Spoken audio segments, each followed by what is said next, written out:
Now that the dust has settled from the Spurs' big win over the Thunder, let's look back at what didn't we like, what did we like, and it's the quarter point of the season. Let's recap your silver and black.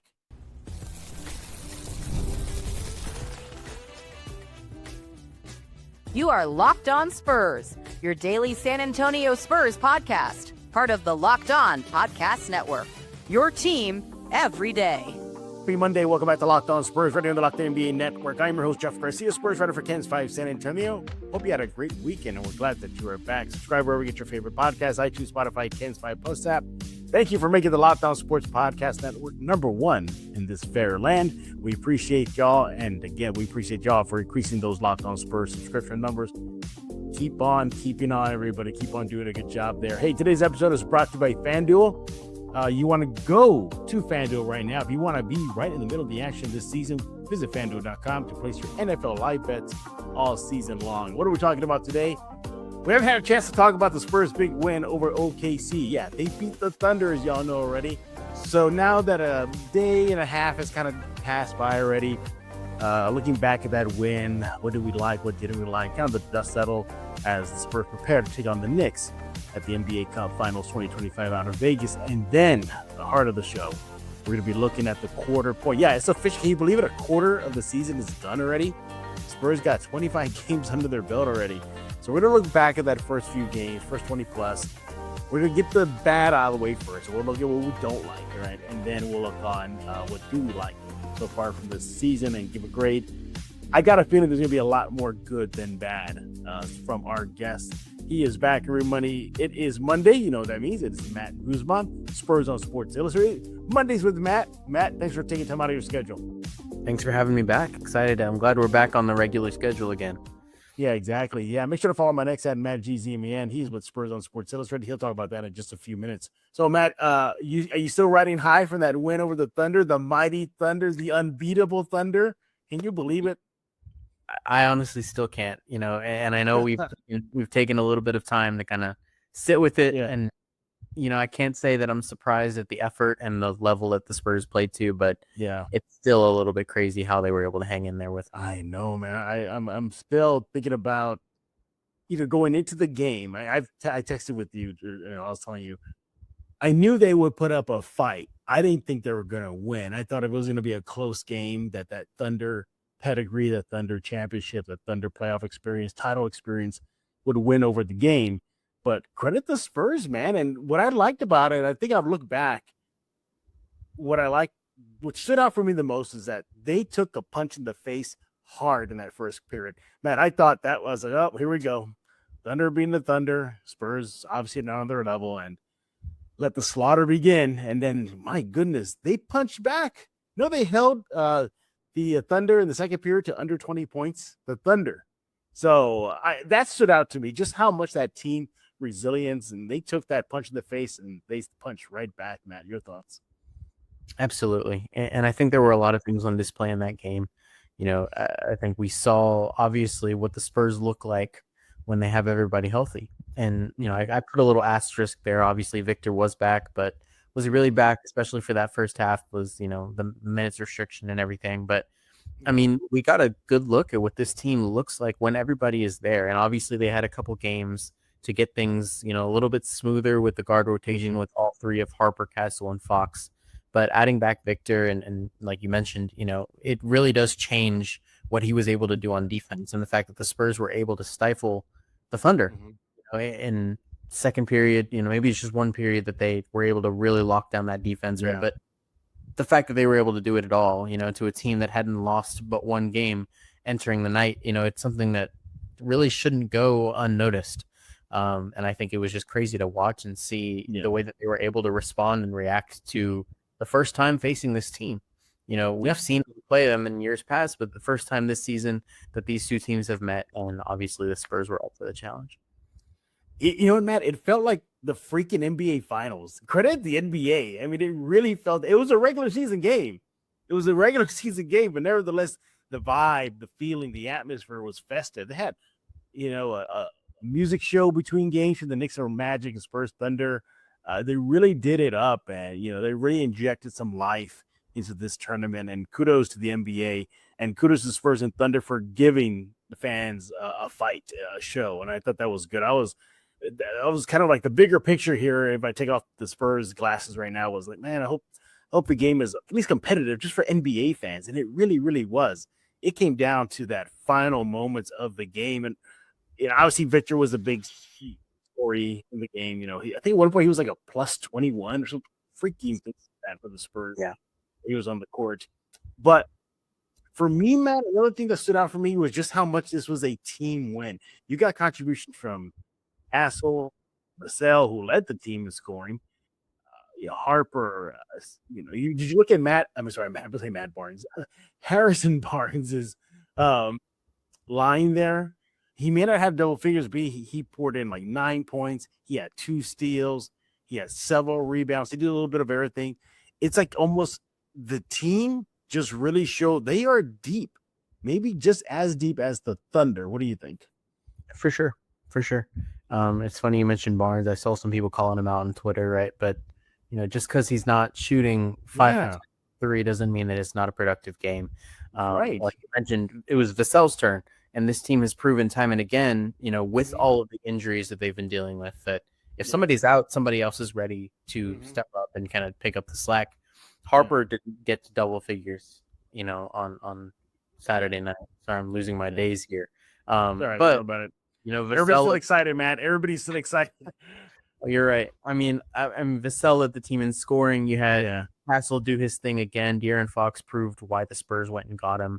And obviously Victor getting to 20, even with the minutes restriction. Like, you had help from so many different pieces. And I think, one of the biggest takeaways that I had in general was just the fact that, even right at the beginning when Victor was just playing 3-minute stints, you saw the impact that he had just because of the way that other teams reacted, or I guess the Thunder specifically reacted to him being in the game. Just him being on the floor allowed Harper to find a spot, allowed Vassell to get to the rim, and allowed Fox to kind of take command of an offense. They were shooting terribly, yet still, oh my goodness, guys were able to find spots enough. They were able to do just enough to win, and I think that goes a long way. Yeah, it really did. And you mentioned Castle. I didn't mention him. 20+ points as well, 22 to be exact. Going back to Barnes real fast, just to show exactly, he may not have like that big scoring number, but just to clarify, he had 6 points actually. He had 5 assists. He had 4 rebounds. He had 2 steals. He was a plus 15 on the floor for the Spurs. So that's what I mean by the depth. Harrison Barnes doesn't have to be, the big scorer that he once was, like with the Kings or the Warriors, but he still contributes the way he did. You even look at, you mentioned Dylan Harper, just 8 points, but 4 rebounds. He had an assist. He had a steal. He had a 3. Same thing with Keldon Johnson, 6 boards, 3 points, steal. So you saw everybody peppered in something to help in this win. And before we go and look at the quarter point of the season, we cannot ignore the fact that Victor is back. I was a little leery too. It's like, why is he not starting? I know he's on a minute restriction, but you can do that starting. Lo and behold, it paid out. It paid out because they backloaded the minutes. They instead of front loading the minutes that he was only allowed to play, and I thought that was a smart move. That was a good move on Mitch Johnson there, because the Thunder started off with 2 bigs. They went Hartenstein and Chet, and that was causing some trouble for the Spurs. You saw Hartenstein just crashing the board, just being a defensive presence. Same thing with Chet. And to stagger Wemby the way they did, I thought that was awesome. He comes in when one of those big guys are out, and he just dominated. He was a little winded. He admitted that after the game. But the impact that he has, but the gravity that he caused, his gravity is going to allow the Slash brothers to get down to business, aren't they, Matt? Definitely. And it's funny you mentioned Mitch's genius. I remember I was a little skeptical. I can't lie. I saw where he was going with it. I understood what their mission was, right? But right. In my mind, I was saying, what's the point of waiting to put Victor in the game if it's going to be a blowout by the time he enters? Yeah. But obviously there's a reason I'm not the coach. And I think you're not what? And Mitch mentioned after the game that he had faith in the guys without Victor to be able to play that 11, 12-minute game in the first quarter before, Victor started playing his minutes. But, I mean, when he came in and in the way that they were able to stagger him and kind of let him find his rhythm a little bit while still allowing all of the other players to do what they needed to do. I think it was huge. It was huge. And you mentioned them getting punched in the mouth, going down 15. Yeah. That was, that's probably about as much adversity as they faced all season, with the stakes on the line, considering all the things that were, at play. And it was Victor's return and it was against the Thunder. I can't think of a single time, and we'll get to this later, obviously, with the season, that they faced more adversity than they were down 16 in this game. And so I think for them to kind of show what they did and pull out and then find a way to get a win was just, it's more proof that this team is a different version of the Spurs than we've seen in several years. Hey, Matt, during the 12-game absence for Wemby, do you think one of the things he learned away from those 12 games was just to be meaner on the court? You think? Where did that come from? He was talking mess. He was flexing. So you can see on your screen a Wallace there. There was even a part I think he stared down Caruso. I think it was Caruso. Just stared him down. He had a bit of a mean streak in him, didn't he? And I think I also want to bring attention to what he was saying before the game. I think something was awoken. Right. In him before this game. But it's fun to watch. I mean, it's really, really cool when you have a guy that's as good as he is, who isn't afraid to talk a little bit. Obviously Tim Duncan was never that guy. No. But I think Victor is kind of finding himself a little bit and figuring out that he wants to have a little bit of swagger with him. Yeah. It's been fun. I love that photo too. I actually hadn't seen that one yet. Yeah, exactly. Yeah, obviously he's the franchise player, but he looked in the past history with the Spurs franchise. I bring the picture up here on purpose. You mentioned Timmy. He never did anything like that. Nothing like that. He and when he did talk, the stories that the players would say, like, he didn't really talk mess. He just kind of like was saying stupid things like, boom, boom, got you. Boom, boom, up and under, like that. But nothing to this, like flexing. Kawhi Leonard, that little moment that he was in San Antonio, never was like this. David Robinson definitely wasn't like this. So he's definitely separating himself as the franchise player, the first franchise player to be a little bit more mouthy, a little bit more showy, as you can see on your screen. But all in all, great win for the Spurs. Man, I was elated when they won. I was like, you beat the mighty Thunder. I mean, Steph Castle even said it after the game. He said, like, everybody says that's the team that's unbeatable. And I like what he followed up saying, because we come in with that same mindset.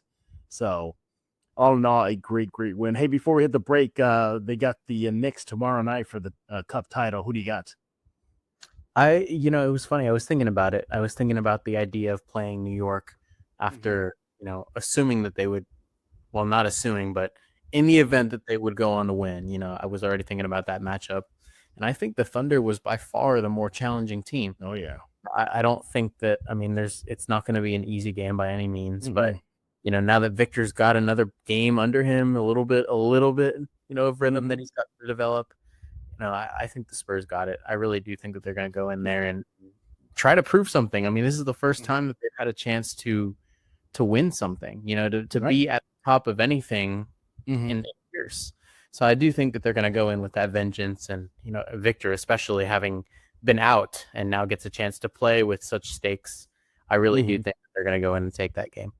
Yeah, I got the Spurs beating the Knicks. I'm torn though. That's my adopted home city there, York City, but got to go with the home to my birth city, where I was born and cover. That is the San Antonio Spurs.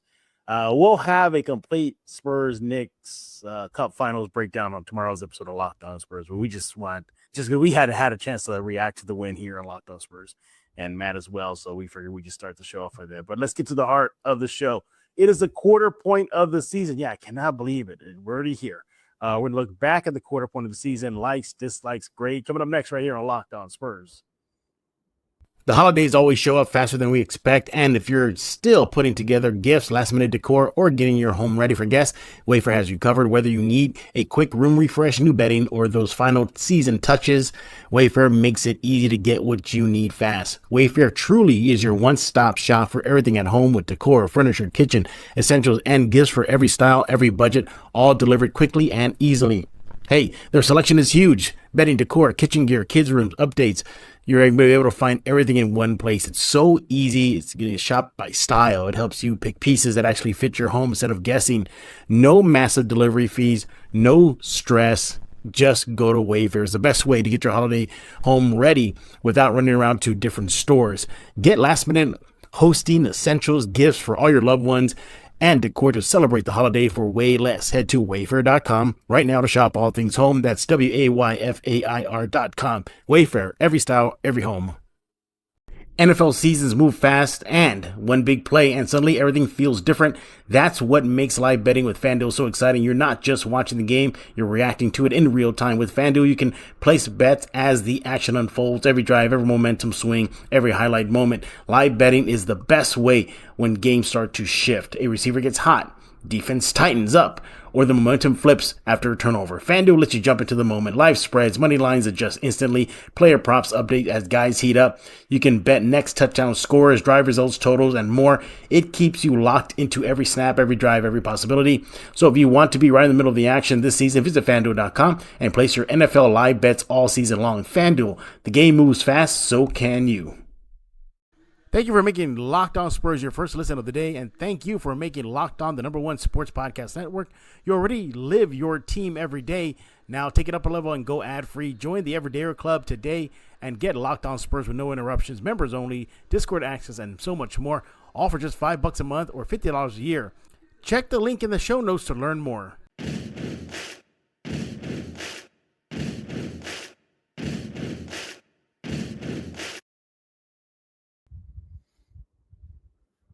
One more thing, Matt, before we switch to the quarter point of the season. I forget. I thought about this during the break.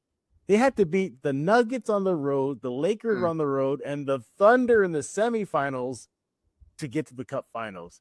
If that's not a sign, a message to the rest of the NBA that they can play with the big boys, I don't know what is. I don't know what is.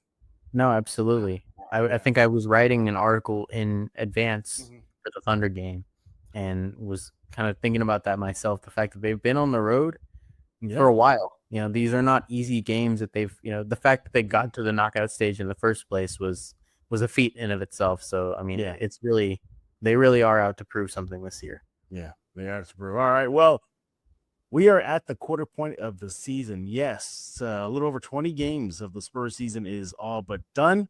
And they still got a lot of basketball to play, but we now have a sizable sample size to really start evaluating the team, really looking what we like, what we don't like. Maybe we can already start doing some projections of how they'll finish out the rest of the season. Let's get the bad stuff out of the way first. I'm assuming it's going to be minimal because, what do you say to a team that has less than 10 losses, 7 losses, 18 wins? So, but nevertheless, if I had to think of something, and it's improved though, but it's still on my radar to watch, is coming out of the halftime. That's still an issue that I think still needs to be clearing out. Look, when they beat the Lakers in LA, they won that period to punch their ticket to the semis versus the Thunder. It's getting better. I just hope it doesn't fall back. So that's one thing I did not like in the quarter, at least the quarter point of the season, looking back at the 25 games. Your thoughts? Yeah, that's been a year-long issue. And I think these past couple of games, the Lakers and the Thunder, they were able to come out of the third quarter with a positive differential. Right. In LA, that was making a 12-point lead, a 17-point lead. Yeah, exactly. The Thunder, that was going from down 3 to up 2. And so I think, they've obviously taken steps to address that, but that's definitely still something that they need to work on. That has been a persistent issue, I guess I would say. So, it's just a matter of how they continue to adapt and fix that issue. Yeah, another issue I hope that gets better, and I did not like in the quarter point of the season, is defensive 3-point defense, I should say, just defending the 3-point line. I believe they're still ranked near the bottom of the NBA in 3-point defense field goal percentage, which is a little surprising considering, they got Steph Castle. I know he got hurt, everybody. He's kind of been in and out. But in the games that he played, it was high shooting, balling for the opposing teams. I always acknowledge that Atlanta game they had in San Antonio. Yes, the Spurs won, but my goodness, Atlanta just was like on fire that night from the 3 line. I believe there was a game versus Memphis or one of their subs just went off for the night and just hitting threes like crazy. Talking about that 3-point defense, are you a little surprised that it's a little weak right now? I guess so in a way. Because of the injuries, I think a lot of aspects of the Spurs defense, which we know they want to hang their hats on, has been in flux just because Victor has been out and Castle has been out. And I think that definitely, even Cornette took a couple games off, and so when you look at that team and what they want to be, you're obviously going to compare it to games where they had everybody in place and where they were winning. Those first 5 games of the season where Victor was fully there, that looks a lot different than the games that he was out. And that was definitely a focal point for the Spurs. But it's funny you bring up the 3-point defense, because one of the things that I had highlighted on negatives for the first quarter of the season was that pair of games against the Warriors where they're just about 100 points between the two contests. I think there are games still where they let that get away from them. They let themselves be torched from 3. And obviously in the NBA, that's never going to fly. You got to get really, really lucky to, come out with a win if a guy is going for 40 or 50, especially when it's a guy like Steph Curry. So I think that is something that they still have to work on. Yeah, I'm looking at some of the team rankings right now, and as far as 3-point defense percentage, and again, as of this recording, and again, according to team rankings, the Spurs ranked 24th in the NBA 3-point percentage defense, allowing 37%, 0.6. So, they're still at the bottom of the barrel there. That needs to get better, and I suspect it will. Another, I see, man, I don't know how to. The only way I'm not saying it's a bad. Well, maybe it can be a bad thing, but something that is not looking good right now. And I'm going to go with this once I flash the photo of the individual in just a few seconds so I can find it. I know who it's going to be. Yeah, I think who it's going to be. Yeah. We don't know what's going on with Sochan, do we? We don't know. This is something he didn't play in the Cup game versus the Thunder. He's being used sparingly right now. He's been relegated to just almost a non-factor this season. I'm a little disappointed. During the game, I was asked, like, what's happening with Sochan? What's going on? And I said, I would not be surprised if he's gone trade deadline or just after the season. They didn't re-up him the off season. And they were like, oh, well, Spurs haven't given him a chance. I go, well, they've given him 3 years to have a chance. Yes. And it hasn't really changed. What are your thoughts about Sochan right now? This is kind of one of the quote unquote kind of the ugly point right now is his lack of playing time. Because Matt, he went from team darling, fan darling, color hair, the aggressiveness, the fights and everything, and then he's like almost a non-factor right now. Your thoughts? Yeah, I mean, I guess the word I would use is perplexing. And I think that it's pretty clear that he's out of the rotation at the moment. And that happens to players. Obviously, we've seen it happen to players that, okay, maybe they're not feeling it. They're not doing too hot. Maybe something happened. And I don't want to speak to anything that, may or may not have happened, but behind closed doors, right? I don't know what has led to this, but I think it's pretty clear that as much as I hate to say it, I guess his time in San Antonio has run its course. He's played a lot of different roles. I think I personally think it was one of the only things that I could ever criticize Popovich of is, running him at the point guard. And, I don't think I don't think that was good for his development at all. And ever since he's kind of gotten back to his position, it's looked better. But, last season he got hurt. And then after he came back from injury, from the broken hand, I think it was, or the thumb, he wasn't the same. And I think this season was, hopefully going to be a chance for him to prove that, hey, I'm going to be healthy. It's going to be great.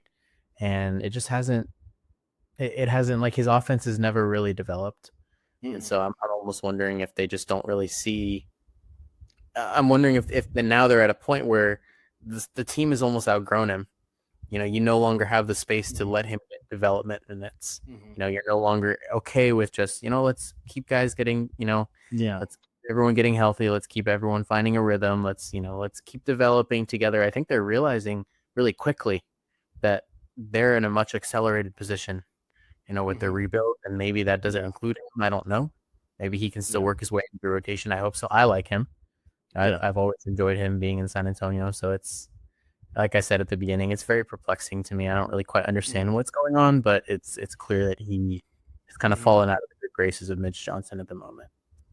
Yeah, and here's the other thing too. They have this guy, Carter Bryant, bringing it down his neck too. I mean, this is a rookie with a lot of upside. He's still a little raw, but he looks like he can pan out in the short term to produce more than Sochan can, especially on the offensive end, and especially as a shooter. He's a pro. He's athletic, but then there's this guy who's just super athletic. He can play the perimeter, but can hit the three. That we're seeing little by little baby steps this season. So Carter Bryant definitely is there. Hey, before we hit the break and go into the positive stuff, just quickly, Sochan's averaging a career low this season, 16.3 minutes per game.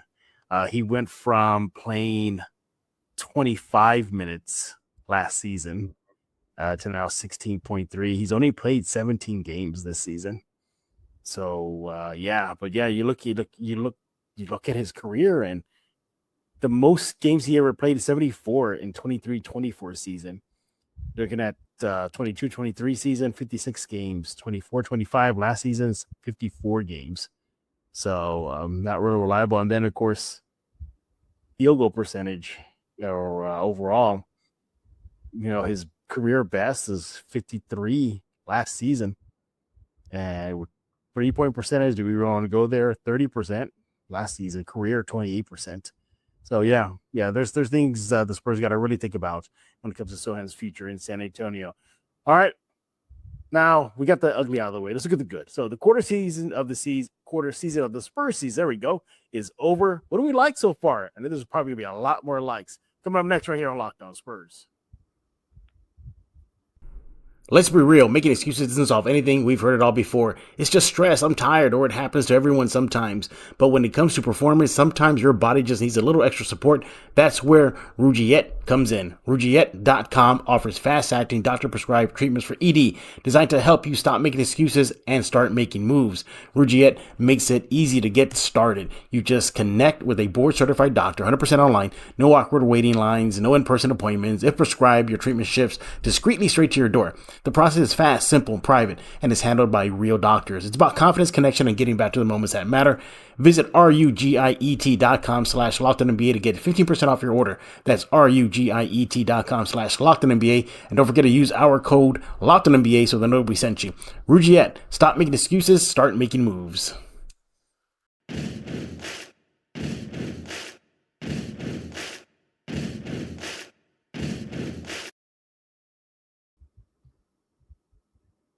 What did I like after the quarter point of the season? That's Matt's always here on Mondays for the most part. We're back with Matt Guzman with Mondays with Matt right here on Locked On Spurs. He's with Spurs on Sports Illustrated. Follow my next at Matt GZMN. They'll talk about his side of the thing here, covering the Spurs and all that good stuff in just a few minutes. All right, Matt, we got the bad out of the way. Let's get the good now. I think the best thing is this team is really excelling. They are officially out of the rebuild. I thought maybe a couple more seasons they'll need to get seasoned and, hit the wheels going. And, NBA, watch out. But I think they are here now, from the team depth to the great play of a rookie, Dylan Harper. Stephon Castle keeps on making leaps. Overall, at the quarter point of the season, this season is showing that the Spurs are ahead of schedule. I think maybe they didn't see this coming this fast, but I'll take it. I'm pretty sure the coaching staff will take it. The organization will take it. This team is way, way ahead of its curve, isn't it? Absolutely. And it's funny. I was going to mention that myself. Every team is going to enter, a new season saying, we're going to do this, we're going to do that. We believe in ourselves, obviously, but there's always going to be a little bit of a surprise factor when you start out 5-0, and then you realize that,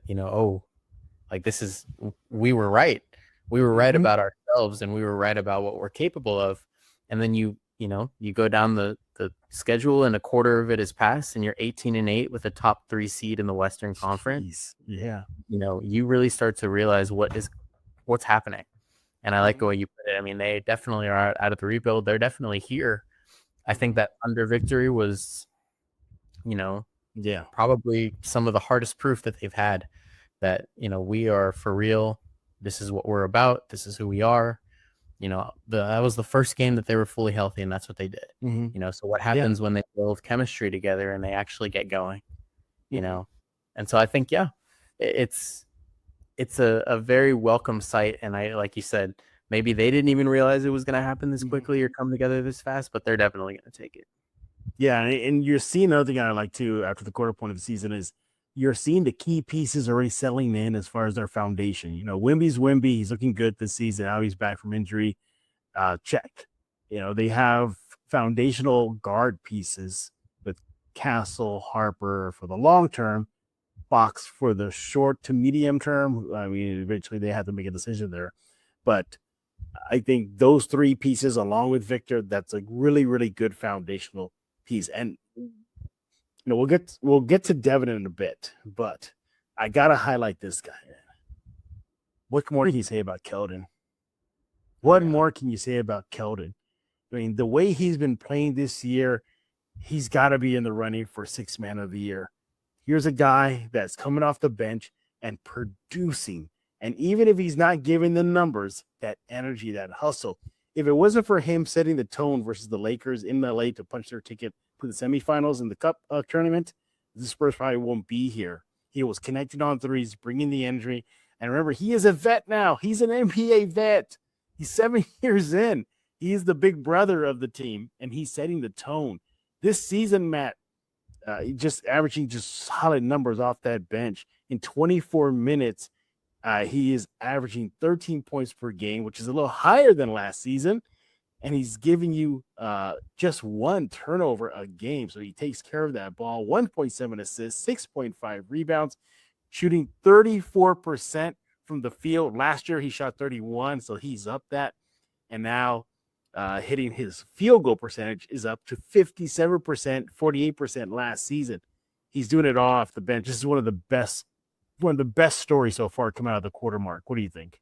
Absolutely. And I've been a huge Keldon fan for a while. I think it's great that he's been able to kind of flourish in a role after being with the team for so long. He's seen a lot of unsuccessul seasons. Oh, yeah. So he's going to step into this role. And I think part of that has to do with the added point guard depth, because when he's in there in the game, he has a chance to play next to guys who are facilitating. It's not all going to be on him.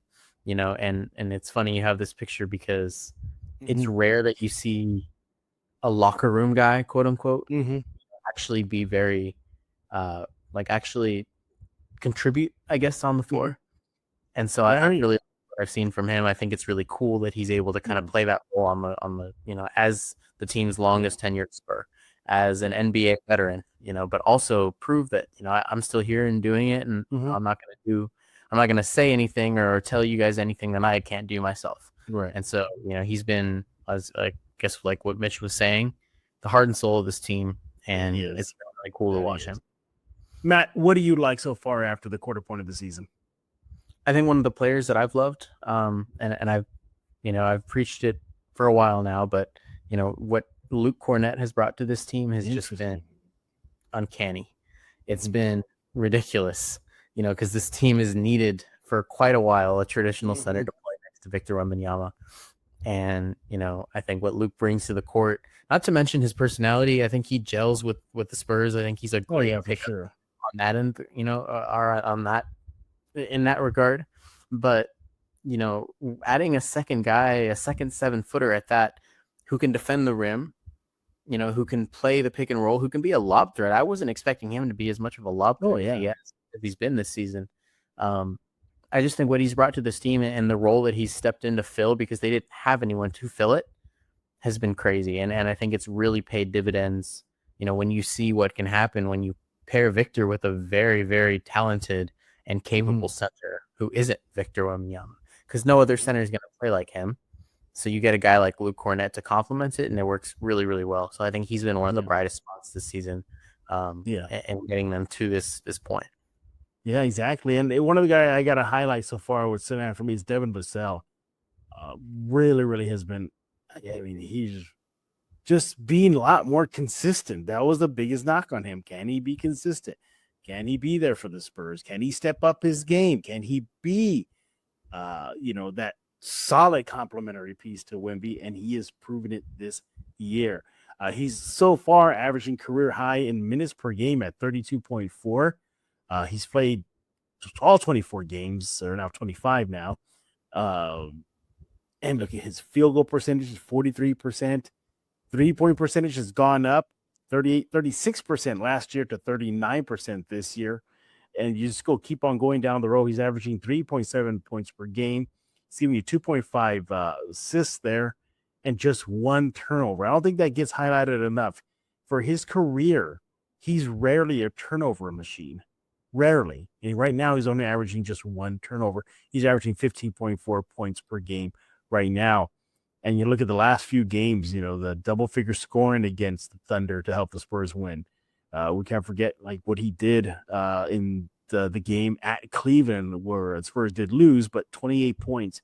Give you 15 points in that win over the Orlando, 12 points in that Memphis game at home. He's been really a bright spot for me. Your thoughts? Yeah, I think he's safely in the group of players on this roster that drop 30 points on any given night. And that's, for the Spurs to have multiple of those guys at this point is crazy because they haven't ever had that, but I think it's kind of been years in the making that we've been saying, is Vassell going to live up to the contract that he earned? Is Vassell going to step up and be the secondary piece, the complementary piece on offense to Victor Wembanyama? And, I think we saw hints of it last season. Obviously, his season was delayed because of injury. But once he got going, he started to find himself a little bit. And I think this year he's really, really taking that forward stride. And part of that was this offseason, having a full offseason to really, hone his skills, get back into shape and back into rhythm. That's definitely shown. And I think, like you were saying, just what he's able to do on offense and the way that he can reliably score, even in losses. He can be a guy that you can lean on. Has been huge. And then, for him to be available at the same time just makes things better. So he's definitely played a big role in this team and their early success. Now, overall, we looked at some individual players right now, and they deserve tip of the cap for their great play so far through 25 games. And I'm pretty sure there's a lot of other players out there that should get a hat tip, whether that is Harrison Barnes. I think Harrison Barnes has been playing great this year, being solid. Julian Champagnie showing that he's more than just a 3-shot shooter, rebounding. I think he even told me that he's gotten better with his catch and shoot. So everybody together has up individually, but collectively, what stands out for me is they don't have that deer in headlights look anymore. This is not that young team. Remember, Matt, we would always complain about the Spurs. That was our go-to excuse. We're still learning. We're still young. And we'd be like, no, you're not young. You've been in the league for a while now. And they don't use that anymore. That's not an excuse anymore. That's not a crutch anymore. They'll take the blame for the losses, and they'll definitely credit the team for the wins. So you're seeing a lot of basketball maturity from this team. They're out of the diapers now. They're not wearing Pampers anymore. They put the big boy pants on now, and it shows poise, composure, making the right play, the smart play, bouncing back from losses. I think the most they've ever lost this season, 2 games straight. That's it. That's the longest losing streak they've had this year. And they've been here with the ability to show that they can maintain the winning formula by going on several winning streaks, as we've seen this season. And then, if you need more proof, they're playing the freaking NBA Cup game tomorrow, the finals against the Knicks. Yeah, nobody had them penciled in. They saw the Thunder in there. Oh, well, Thunder might as well give them the trophy now. They only saw Phoenix. Well, Phoenix beats Thunder. Phoenix has waxed the Spurs. They're probably going to lose, but everybody's counted this Spurs team out.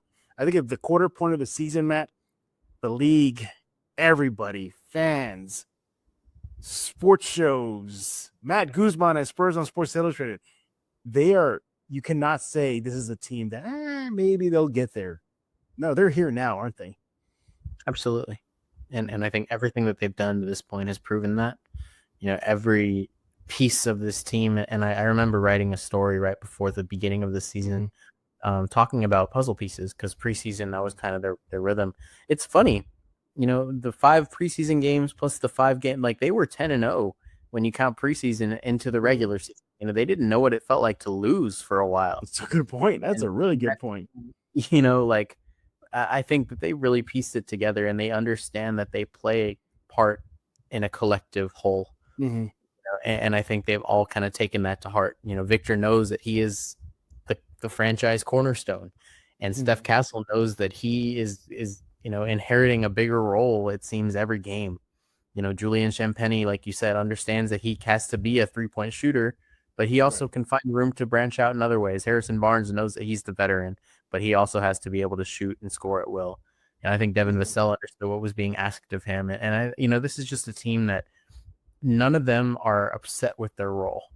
You even look at guys like Lindy Waters, maybe doesn't get as much playing time or doesn't see minutes in the rotation, or Carter Bryant, who you spoke to at the beginning of the season, who was completely okay with going to Austin if that's what the Spurs wanted from him. So I think that, the biggest thing for this team so far has just been everyone's willingness to buy in. And, it's a cliche that they talk about. Everyone's always happy and everyone's always, but this is for real. The Spurs absolutely have proven that they know what they want to do and they know how to do it. And all of them are doing their collective parts to make this thing move. And it's worked. Yeah, absolutely. I'm with you. It says work and then some. I am really surprised on how well they're playing. I thought they were going to be really good. I didn't think they're going to be this good. You were telling me at the start of the season, Matt, hey, Jeff, the Spurs are going to go into Denver and beat the Nuggets without Wemby and Castle. I really I would never. And they did that. You're going to tell me, hey, Jeff, they're going to go to this thing called the NBA Cup semifinals and beat the Thunder. At that time, only lost 1 game. I'm like, yeah, right, whatever. Every metric shows that the Thunder are just heads above the rest, including the Spurs. Are they going to beat them?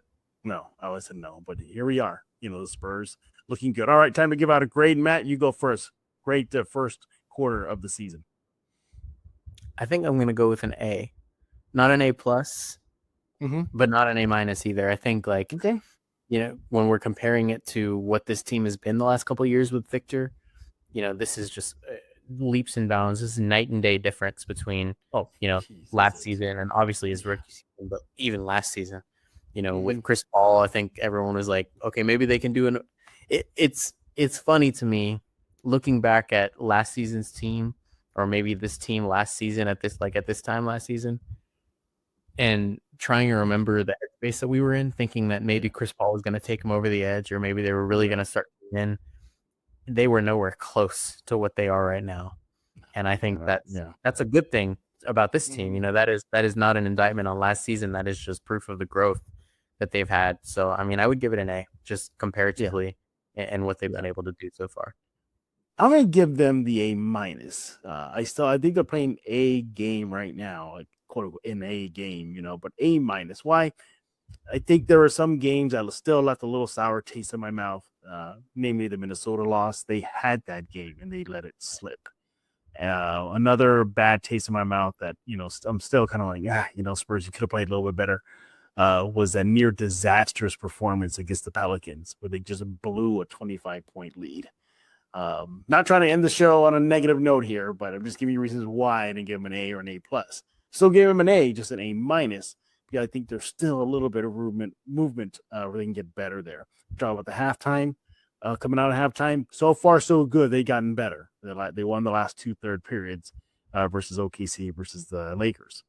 So that's improving. But I still need to see how they perform in the final stretch of the season, when they have major leads, as we saw. We've seen them blow leads time and time again. I get it. It's an NBA league of runs. We understand that.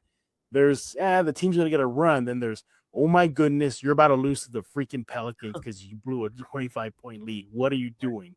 No Poole, no DeJounte, no Zion, and you're going to let them win. But luckily they did it. So, whew. But nevertheless, still a game. Still a positive, yay, A minus. So I'm going to give them a little bit of room for improvement. I got to be a little strict with them. I'm the old school guy here. I'm old school, so they got to get a little better. But nevertheless, so far, thumbs up. Quarter point of the season for your silver and black. Thumbs up. Good job. We'll see if they can sustain this as we're about to get closer to the doldrums of the NBA season, that middle point where it's just like, we get this over with. We'll see how they handle that. But so far, so good. He is Matt Guzman with Spurs on Sports Illustrated. Matt, tell us what you're working on. Well, it's funny you mentioned it earlier because I was actually hoping to talk to some people a little bit closer to Jeremy so I could kind of figure out what's going on this season and Sure. get into his mindset. But that's in the works currently. That's probably what I've got on the horizon. All right. Well, we can look forward to that. It cannot come up faster because everybody wants to know what is happening with Sochan. Hopefully it's nothing big and just a few things. I'm just hoping for the best. That's all. So I'm just hoping for the best.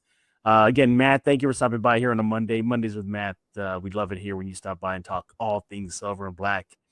Get you ready because I know you're going to be anxious for that tomorrow game. Knicks, Spurs, 1999. Here we go again, Knicks fans. Remember what happened in 99? Championship kind of a vibe. Hopefully you guys experience that loss. Spurs again. So, and they've got their 90s throwbacks jerseys. So maybe this is good point. Yeah, maybe it's foreshadowing what's going to happen again. We shall see. But good luck to the Spurs and Knicks tomorrow night. Again, we'll have a complete breakdown of the game and recap, review, all that good stuff. And tomorrow's episode of Locked On Spurs and the night after. So some good stuff coming up here at Locked On Spurs. Well, everybody, if y'all want to react to what we talked about if you're still loving and feeling and riding high, cloud nine about the Spurs winning the Thunder, let us know what you're thinking. And let us know what you think about the quarter point of the Spurs season. Likes, dislikes, individual players, team things. Let us know. We can let Matt know on X at Matt GZMan. Let me know on X at Jeff G Spurs Zone. Don't forget to subscribe to Locked On Spurs wherever you get your favorite podcast. You want to do that ASAP. iTunes, Spotify, Kens 5 Plus at YouTube. You know what to do. Go subscribe right now. Hey, be a part of the Everydayer Club. Locked On Podcast NBA Network has introed a new thing called the Everydayer Club. Basically, you get ad-free shows, exclusive access to member-only Discord channels. It's a fun thing. You definitely want to go to the website right now. That's Locked On Podcast Network. Just search on Google. You'll be able to find the website. There's literally a link there that says Everydayer Club. Click on that to get more information, or just look at the show notes and you'll see what that is all about. We'll be back tomorrow as the Spurs take on the Knicks. We'll preview that game, and hopefully Spurs are going to win. We'll come back later on this week talking about Cup Finals win. Matt, they're going to hang a banner, right, in the Frost Center? Oh, it's going to be weird. I think we talked about that. I guess we'll see a few, but maybe. They just put like a little trophy you get at Walmart on the side. So it's a big deal. Maybe so. Yeah. I was going to ask you too if you were going to lobby for a cut of the prize money. My God, they get paid, don't they? They get paid. They get paid. And I know those fringe players, the two-way players, they're loving it too that the Spurs are at this point of the tournament as well. They get a little extra bonus cash on it. But yeah, NBA players are well taken care of. Trust me, everybody. Trust me. Y'all know how much they get paid. All right, and with that, we're going to put a lock on this episode of Locked On Spurs. So for Matt Guzman, I am Jeff Garcia.